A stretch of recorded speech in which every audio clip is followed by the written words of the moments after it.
Can President Trump take the United States out of NATO? This is Kotow, and let's get into it. As tensions continue to develop between the U.S. and other NATO powers, prominent figures associated with President Trump have publicly questioned whether or not the United States should remain. Recently, for example, we have Elon Musk voicing support for withdrawal of the U.S. from the treaty. Leaving aside the merits of such an action, the question then goes to whether Trump's executive authority as president would allow him to abrogate or nullify the treaty unilaterally. The answer to that question is more complicated than it might appear at first glance. Now, I do want to shout out a Congressional Research Service article by Karen Sokol, which summarizes the contours of this question very well, and I used a lot in developing this video, so there will be a link to it in the description, along with some other additional sources of primary documents if you want to do some research yourself in it, which I recommend you do.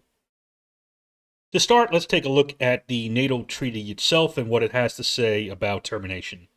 It's actually rather simple as far as the treaty goes, and it is outlined specifically in Article 13, which reads, after the treaty has been enforced for 20 years, which it's been more than that, any party may cease to be a party 1 year after its notice of denunciation has been given to the government of the United States of America, which will inform the governments of other parties of the deposit of each notice of denunciation. In other words, all a state has to do is make its withdrawal known, and within a year, its treaty obligations and association are ended. So there is no question if the United States or any nation wishes to exit NATO, they have the right to do so. They just have to give essentially the equivalent of 2 weeks' notice, or in this case, a year. No other NATO member, or even the body as a whole, has any power to stop the exit of a state if it's decided to do so. So the question then goes to who has the authority in the United States to enact such a withdrawal?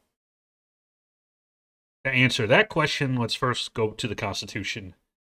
There it delineates the powers between the President and Congress in Article 2, Section 2, which reads, he, meaning the President, shall have power by and with the advice and consent of the Senate to make treaties, provided 2/3 of senators present concur. This means that the President presents whatever he's negotiated as far as the treaty goes to the Senate, but then they must ratify it with 2/3. However, as chief executive, the President has a wide berth of authority to conduct foreign policy, although Congress can and has restricted that power through certain legislation in the past. And we'll talk about an example of this a bit later. Now, the open question, though, is as to what are the limits on presidential authority to terminate a treaty. Not make one, but terminate it. In this case, NATO, but really to any treaty. And also if Congress has the constitutional authority to limit the president's authority to terminate treaties. That's the question. So we do have a historical example to take a look at, and that is the United States unilaterally ending its Treaty of Mutual Defense, or MDT, with the Republic of China, known as Taiwan. Now, the MDT was signed between the United States and Taiwan in the mid-1950s as part of the Cold War.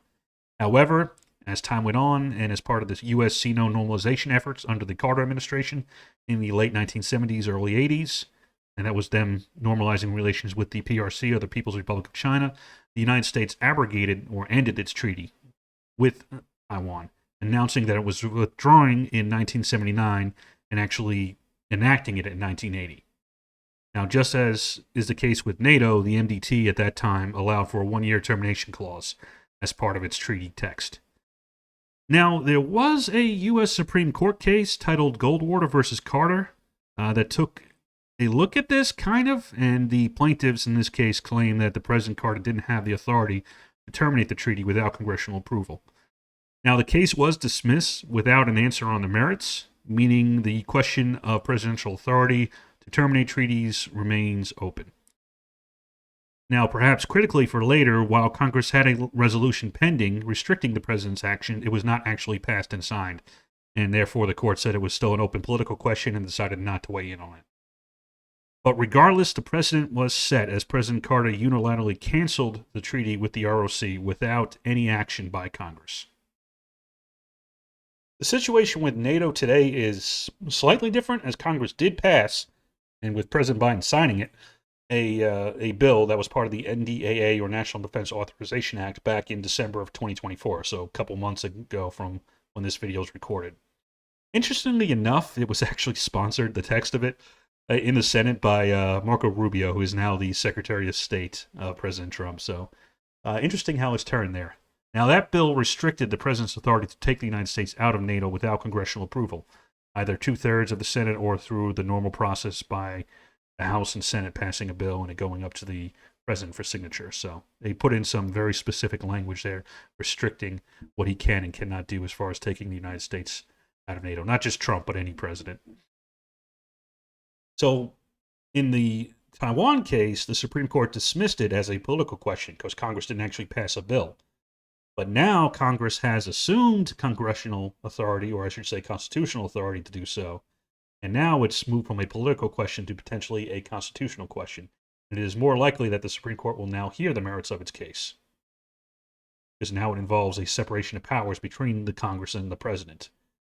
Now, I'm not a constitutional scholar by any means, so I'm not going to try and articulate the potential arguments that might come before the court.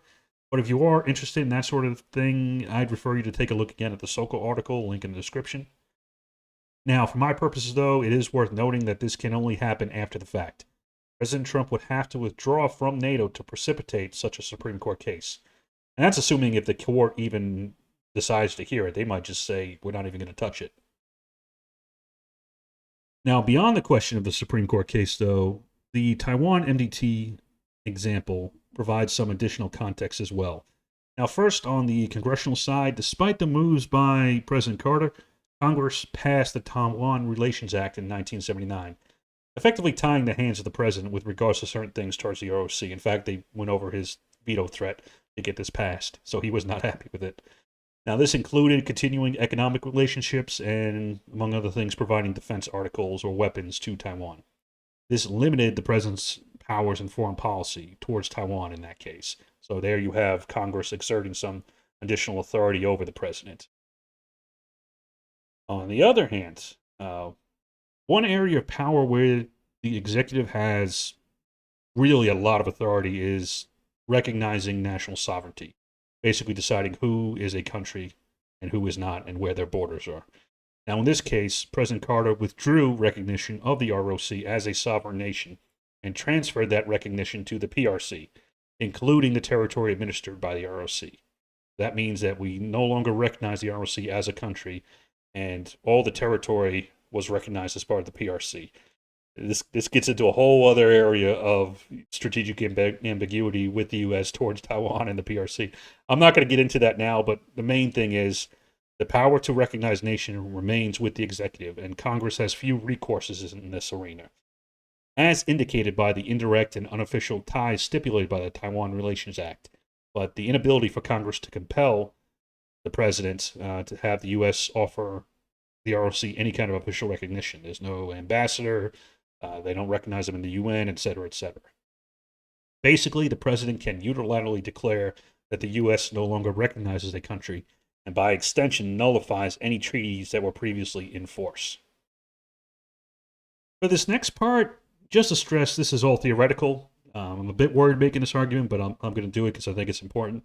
But if I extend it into speculation here, it leads to a way for the president to circumvent Congress entirely and get the U.S., if not out of NATO, then restricting how far the U.S. has to intercede on certain NATO countries' behalf.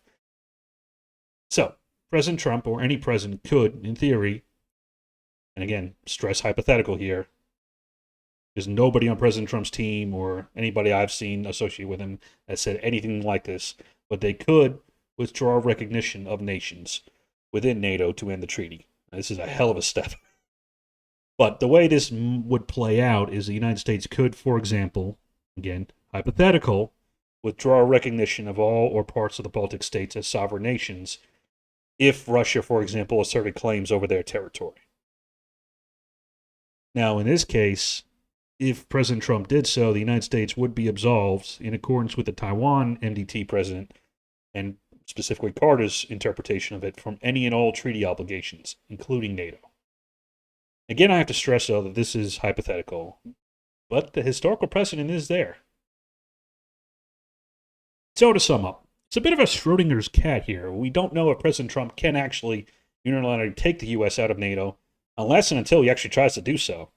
At that point, we have the question of the Supreme Court case coming up if they even take it, and whether or not Congress has the authority or they don't have the authority to restrict them, as they've done so. But even then, we then have the open question of, what if he just doesn't recognize, withdrawals recognition of certain countries, and is that a way end run to get out of NATO obligations for certain countries? But I hope this video has helped illuminate some of these questions from a historical and legal perspective. I find it fascinating. I hope you guys do as well. Let me know what you think in the comments below.